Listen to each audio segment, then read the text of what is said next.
नमस्कार, राम राम जी। कैसे हैं आप सब लोग। हमारे लेक्चर चल रहे हैं, हमारी क्लास चल रही है अजमेर के चौहान वंश की। बहुत कुछ हम इसमें पढ़ चुके हैं। अब देखिए, विग्रहराज चतुर्थ के बाद उसका बेटा उत्तराधिकारी बनता है अमरगंगे। जैसा कि आपकी स्क्रीन पर ये वंश वृक्ष दिया हुआ है, तो इसमें देखिए आनाजी की दो पत्नी थी, एक सुधवा और एक कंचना देवी। तो सुधवा से आनाजी को दो बेटा पैदा हुए, एक विग्रहराज और एक जगदेव। उधर कंचना देवी से एक बेटा पैदा हुआ, केवल सोमेश्वर। तो इधर देखिए, विग्रहराज चतुर्थ जब शासक बने तो उसके बाद उनके दो बेटे हुए थे, अमरगंगे और नागार्जुन। अब जब विग्रहराज खत्म हो गए तो उनके बाद उनका बेटा अमरगंगे शासक बनेगा, जैसा कि यहाँ वंश वृक्ष में स्पष्ट हो रहा है। तो देखिए, अमरगंगे के बाद इसका कोई इतना खास इंपॉर्टेंट है नहीं है। अमरगंगे की कुछ किताबों में लिखा हुआ है कि पृथ्वीराज सेकंड ने इसकी हत्या करके और खुद शासक बना था। तो पृथ्वीराज सेकंड का जो समय है वो है 1164 से लेकर 1169 ईस्वी। इसका एक शिलालेख प्राप्त हुआ है और वो प्राप्त हुआ है धोड़ जहाजपुर, जो भीलवाड़ा में, वहां के शिलालेख। इसका संबंध इससे है पृथ्वीराज सेकंड से। धोड़ जहाजपुर शिलालेख का जो संबंध है उसका संबंध है पृथ्वीराज सेकंड से। इसकी एक रानी थी, उसका नाम था सुहावा देवी, और वो सुहावा देवी इतिहास में रूठी रानी के नाम से प्रसिद्ध हुई। वैसे तो अगर जो सभी अमूमन उसको जानते हैं तो वो रूठी रानी थी उमादे, जो वो भी इतिहास में रूठी रानी के नाम से प्रसिद्ध हुई थी। लेकिन कुछ ऐसे हैं जो इतिहास में खोए हुए हैं, जैसे कि ये है पृथ्वीराज सेकंड की रानी सुहावा देवी, तो ये भी इतिहास में रूठी रानी के नाम से प्रसिद्ध हुई थी। लेकिन मुख्यतः प्रश्न तो उमादे से पूछता है कि बताइए कौन सी छत्राणी या कौन सी रानी रूठी रानी के नाम से प्रसिद्ध है। तो उमादे, जो मालदेव की पत्नी थी। ये जो सुहावा देवी थी ये शैव धर्म की अनुयायी थी, यानी भगवान शिव को मानती थी। तो इसी ने मेनाल में इसी के नाम पर एक सुहेवेश्वर नामक शिव मंदिर बनवाया था पृथ्वीराज सेकंड ने, और मेनाल में ही इसने तमाम राजमहल, मंदिर और मठों का निर्माण करवाया था।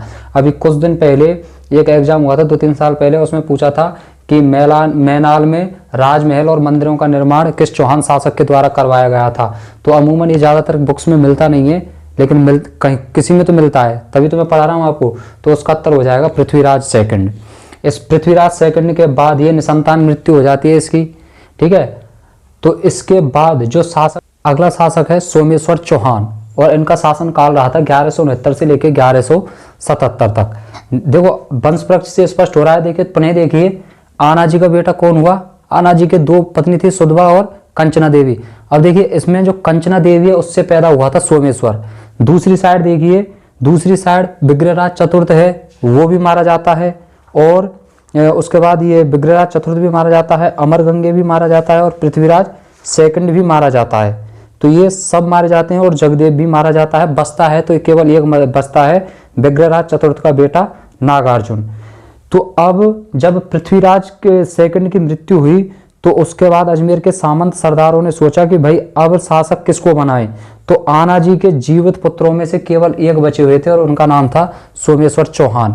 तो ये सोमेश्वर चौहान, अब देखिए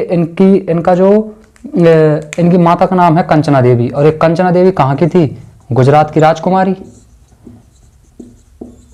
तो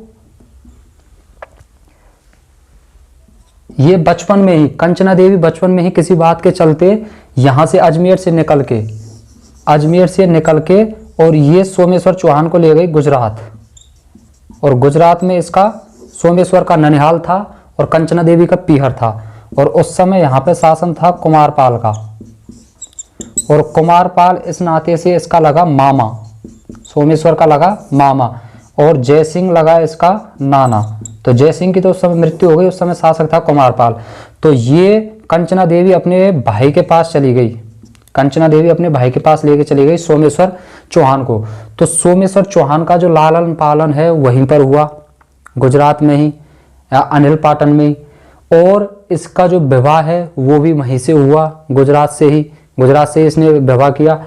माना कि कुमारपाल और अर्णोराज का उस समय बैर था, लेकिन फिर भी इसने अपने भांजे का जो लालन पालन है और उसकी परवरिश है बड़े ही अच्छे ढंग से की थी। उससे कभी भी कोई द्वेष और कभी भी कोई ईर्ष्या नहीं रखी। अब ये जब पृथ्वीराज सेकंड की मृत्यु हुई तो सोमेश्वर चौहान वहां पर था, यहाँ पर कहाँ, गुजरात में, और गुजरात में ही उसका विवाह हुआ था। यहाँ पर त्रिपुरी एक राज्य है मध्य प्रदेश में, और यहीं पर त्रिपुरी की एक राजकुमारी थी और उसका नाम था कर्पूरी देवी। तो इस कर्पूरी देवी से ही सोमेश्वर चौहान की शादी हुई गुजरात में रहते हुए। जब अजमेर के सामंतों को पता लगा कि भाई अब केवल एक ही आना जी के एक ही पुत्र जीवित है और उनका नाम है सोमेश्वर, तो उन्होंने शीघ्र ही सोमेश्वर चौहान को मैसेज किया और वहाँ से उन्होंने बुला लिया कि भाई आओ और अजमेर की राजगद्दी संभालो। तो उसने जब सोमेश्वर चौहान ने जब अजमेर में राजगद्दी संभाली तो इन्होंने प्रताप लंकेश्वर की उपाधि धारण की, प्रताप लंकेश्वर की उपाधि धारण की थी। और इन्होंने अपने बचपन में ही, इससे पहले इन्होंने अपने मामा के वहाँ रहते ही कोकण राज्य पर हमला किया था, और कोकण राज्य का राजा था मल्लिकार्जुन। तो उसकी गर्दन काट के इन्होंने आसपास के क्षेत्र में ख्याति अर्जित कर ली थी, और उसी ख्याति के चलते इसका विवाह हुआ था कर्पूरी देवी से।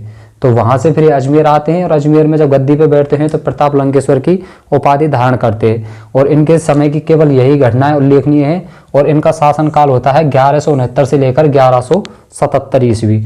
उसके बाद शासक बनते हैं अंतिम चौहान सम्राट पृथ्वीराज चौहान थर्ड। उनको पढ़ेंगे अपन कल।